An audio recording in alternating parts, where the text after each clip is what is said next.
On Sunday evening around 7:30, fire crews rushed to Furrow Street near McHenry Street in southwest Baltimore to find a row home outpouring with flames. Man, it was hot all out here. It was hot. There was a lot of smoke, so I had to close my windows because there was a baby in the house. Everything was destroyed. Never seen nothing like that. Mike Sauber, who's lived on the block for 5 years, says he was across the street at his neighbor's house when he noticed the fire. I looked out the window and all I seen was the blaze coming out the window. Fire crews say while extinguishing that row home fire, they found the body of a man who had been shot. Yes, very disturbing and very upsetting because it could have been a brother or sister. Who knows? Police have not identified the man they found. Another neighbor who wanted to remain anonymous claims his friend Mike's dog was trapped inside that fire, and he tried to help when he first saw the flames. It was a dog in there, and I heard the dog whining, but I could not get to the dog. It was just too much heat. I couldn't handle it. It's just scary, and if it wasn't for somebody calling the fire department, this whole block probably would have been burnt down. It was going from wall to wall. Homicide and arson investigators are working the case. So far, it's unclear how the fire started, and no arrests have been made, but one firefighter was injured while battling the blaze. Neighbors on the block disturbed by the events and hoping investigators get to the bottom of it. I was very upset. Whoever the person is, I have no idea, but I was very upset when I found out all the situations. Just hope, they find out what actually happened. New evidence emerged in federal court documents charging Ziyon Isaiah Thompson in connection to the death of Miguel Soto Diaz. Prosecutors say the two men knew each other from past business dealings. On May 8th, Diaz was in town to discuss future drug dealings with Thompson. Around 9 a.m. that day, Thompson used a prepaid burner phone to video chat one of Diaz's associates in California. Thompson allegedly showed Diaz bound in a chair with duct tape over his mouth, zip ties on his hands and ankles. He reportedly demanded that the associate send 200 pounds of marijuana and $50,000 in exchange for Diaz's release. Poppy said, "Send the bags and the money so he could be okay." He said, "Don't call the police or he won't be coming home." "We had a long conversation. 200 bags and $50K, Thompson allegedly wrote in a text message to the associate. Later that night, the associate messaged Thompson back, threatening to call the feds. Thompson responded with laughing emoji saying, "Y'all not even legal. So y'all coming with the feds? Tell them y'all sell weed too." Investigators used facial recognition to confirm that Thompson was indeed who they were looking for. Detectives found video of him buying and activating the burner phone at the store in Baltimore just hours before Diaz arrived in town.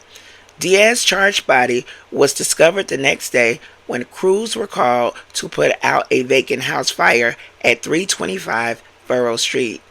Also inside the home was a gas can and 9mm shell casing, indicating the fire was intentionally set. To find Thompson, ATF agents obtained a warrant to track another phone he was known to use. Federal authorities concluded in charging documents that between April and May of 2022, Thompson participated in a conspiracy with Diaz and his associate to traffic large quantities of marijuana from California to Maryland. The vacant house fire on Furrow Street in May was one that could be seen for blocks, while the gruesome details of how it started and who was behind it a month later are just now coming to light. This stuff is not normal. ATF agents believe Ziyon Thompson was one of the individuals behind that fire and the murder of Miguel Soto Diaz related to it. They say Diaz was a marijuana trafficker from California who was tortured, shot, and set on fire by Thompson. On the day the fire broke out, homicide detectives recovered a gas can and 9mm shell casings from the vacant home. What I see it as, we're living in a lawless society right here in Baltimore, because anything goes. Anything goes. 2 people reported Diaz's abduction to police in California, saying he was being held for ransom in Baltimore by 21-year-old Ziyon Thompson. Records say Diaz and the pair trafficked marijuana for Thompson. And while Diaz was in Baltimore for a pickup, Thompson, according to court documents, abducted him, calling one of the individuals via FaceTime, where Diaz was seen in a chair, zip-tied by his hands and ankles, with duct tape over his mouth. During the call, Thompson demanded 200 pounds of marijuana and $50,000 for the safe return of Diaz, and sent this picture saying, "Don't call the police or he won't be coming home."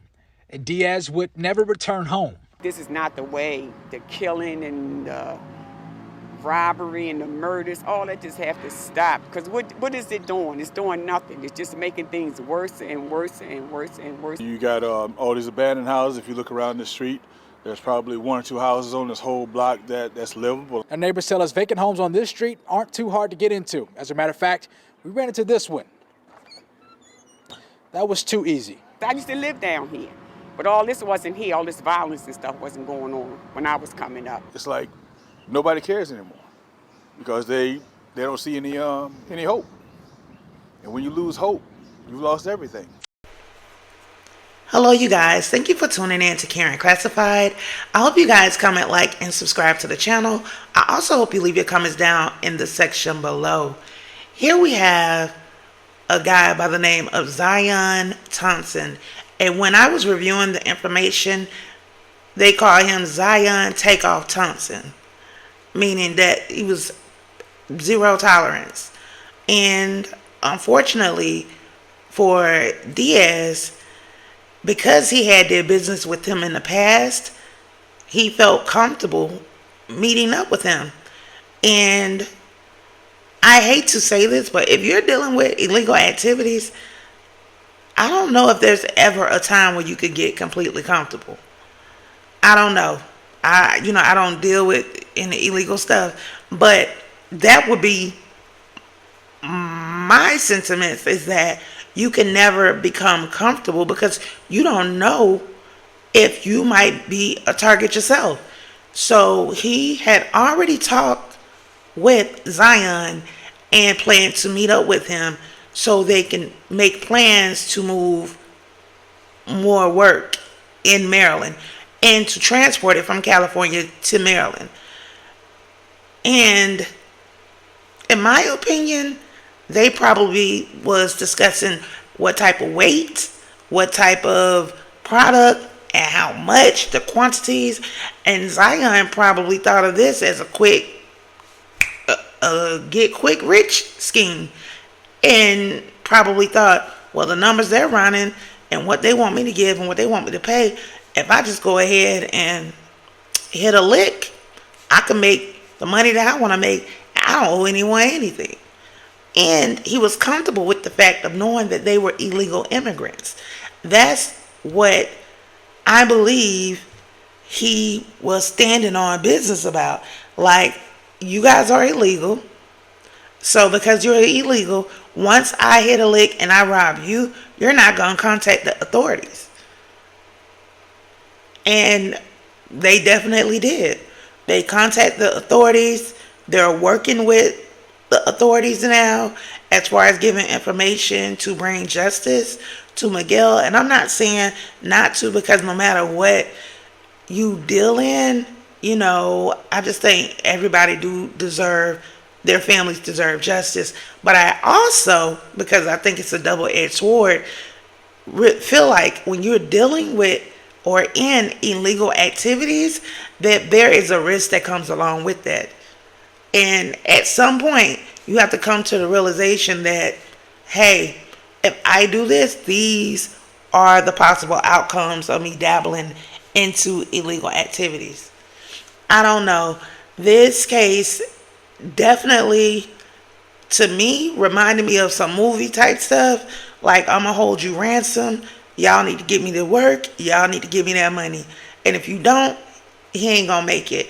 And he stood by his word. He followed through with what he said he was going to do. And that had to be a torturous situation to be in. Because he probably thought he was coming in with some of the product and he maybe came empty-handed just to have a discussion. And Thompson took this as an opportunity to get what it was that he wanted. I don't know, you guys. I would like your opinions down in the comment section below. Do you think that if you're dealing in illegal activities, that at that point, because your life is at risk, you should call the police? Or do you think that live by, die by? If you live in a certain code, you just have to eat that. I don't know. I would like to get y'all opinions in regards to the situation. I think it's just sad. It's unfortunate. And nowadays you could go to the local CBD, and I think they have these things that you can sell the rubs, the oils, and different stuff. Now I'm not saying it's the same thing because I'm not sure, but I'm just saying I don't know. It's getting to the point where, in my opinion, they're getting ready to legalize this everywhere. I don't know. I would just like to know your opinions down in the comment section. Again, I thank you guys for tuning in and listening to Karen Classified. I hope you guys are having a beautiful day. I hope that you have an amazing weekend. And until the next video, you guys, I hope everyone stays safe and take care.